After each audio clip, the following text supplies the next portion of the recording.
మీరు చూస్తుంది V9 వార్తలు. అంబేద్కర్ కోనసీమ జిల్లా పి గన్నవరం మండలంలో హృదయ విదారక ఘటన చోటు చేసుకుంది. జి పెద్దపూడి గ్రామంలో ప్రభుత్వ ప్రాథమిక పాఠశాల ఆవరణలో ఆడుకుంటున్న చిన్నారిపై సిమెంటుతో తయారు చేసిన జింక బొమ్మ అకస్మాత్తుగా పడిపోవడంతో చిన్నారి మృతి చెందింది.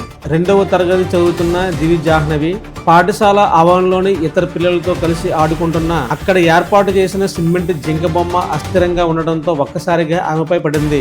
ఈ ప్రమాదంలో చిన్నారి తీవ్రంగా గాయపడింది.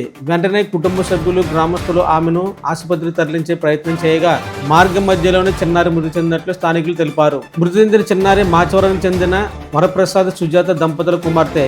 ఉపాధి పనుల నిమిత్తం తల్లిదండ్రులు విజయవాడ వెళ్ళగా తమ 2 కుమార్తెలను జి పెద్దపూడిలో అత్తవారింటి వద్ద ఉంచినట్లు తెలిసింది. ఈ విషాద ఘటనతో గ్రామంలో తీవ్ర దిగ్భ్రాంతి నెలకొంది. చిన్నారి మృతితో కుటుంబ సభ్యులు, గ్రామస్తులు కన్నీటి పర్వతం అయ్యారు. ఈ పాఠశాల ఆవరణలో పిల్లల భద్రతకు సంబంధించి తగిన జాగ్రత్తలు తీసుకోకపోవడంపై ఆగ్రహం వ్యక్తమవుతుంది. ఈ ఘటనపై సమాచారం అందుకున్న సంబంధిత అధికారులు సంఘటనా స్థలాన్ని చేరుకుని పరిశీలన చేపట్టినట్లు తెలుస్తోంది. పాఠశాలలోని భద్రతా చర్యలపై సమగ్ర విచారణ జరపాలని, ఇలాంటి ఘటనలు మళ్లీ జరగకుండా చర్యలు తీసుకోవాలని స్థానికులు కోరుతున్నారు.